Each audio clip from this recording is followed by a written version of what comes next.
Doctor মিম Atiqullah, মুহতারাম doctor মিম আতিকুল্লাহ।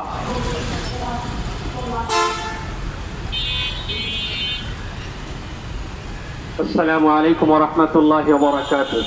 الحمد لله والصلاة والسلام على رسول الله وعلى آله وصحبه بعد. فقد قال تعالى حل الله البيع وحرم الربا.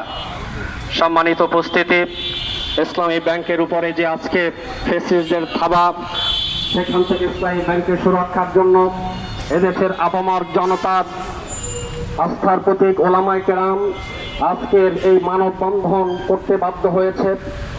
আজকের অনুষ্ঠানের সম্মানিত সভাপতি, সম্মানিত ওলামায়ে কেরাম, সম্মানিত সাংবাদিক বন্ধুগণ, আমরা হুঁশিয়ার করে দিতে চাই, 80-র দশকে প্রতিষ্ঠিত এদেশের মানুষকে সুদ থেকে মুক্ত করার জন্য ইসলামিক ব্যাংকিং ব্যবস্থার ধারাকে চালু করার জন্য ইসলামী ব্যাংক প্রতিষ্ঠিত হয়েছিল এবং এই ব্যাংকটি ধীরে ধীরে দেশের মানুষের আশা আকাঙ্ক্ষার আস্থার প্রতীকে পরিণত হয়েছে। কিন্তু ফ্যাসিস্টরা সেই ব্যাংকটিকে ধ্বংস করার জন্য রাতের অন্ধকারে সেই এস আলমের মাধ্যমে দখল করিয়ে লক্ষ লক্ষ কোটি টাকা পাচার করে এই ব্যাংকটিকে ধ্বংসের দ্বার প্রান্তে নিয়ে গেছিল।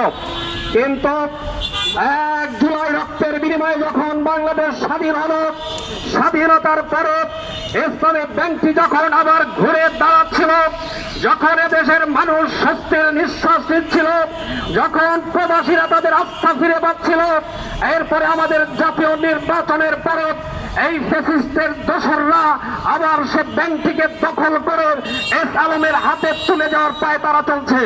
আমরা ওলামায়ে কেরামের পক্ষ থেকে তীব্র নিন্দা জানাচ্ছি। সম্মানিত সাংবাদিক বন্ধুগণ, সম্মানিত উপস্থিতি, আমরা জানিয়ে দিতে চাই, এদেশের মানুষের আশা আকাঙ্ক্ষার প্রতীক, আস্থার প্রতীক ইসলামী ব্যাংকিং এ যদি ষড়যন্ত্র করা হয় তাহলে আমরা এটা মেনে নেব না। আমরা কোন রাজনৈতিক এজেন্ডা বাস্তবায়ন করার জন্য আসিনি। আমরা এই ব্যাংকের একজন গ্রাহক হিসাবে আমার আমানতকে সুরক্ষার অধিকার নিয়ে আমি এখানে এসেছি। সুতরাং আসুন আমরা এই অধিকারকে রক্ষার জন্য, এদেশের লক্ষ লক্ষ মানুষের আমানতকে সুরক্ষার জন্য আমরা প্রয়োজনে রাজপথে নেমে আসবো। আবার 1 জুলাই আমরা গড়ে তুলবো। তারপরও ইনশাআল্লাহ আমরা ইসলামী ব্যাংকে রক্ষা করবো ইনশাআল্লাহ। আল্লাহ সুবহানাহু ওয়া তাআলা আমাদেরকে তৌফিক দান করুন, আমিন। ওয়াসসালামু আলাইকুম ওয়া রাহমাতুল্লাহি ওয়া বারাকাতুহু।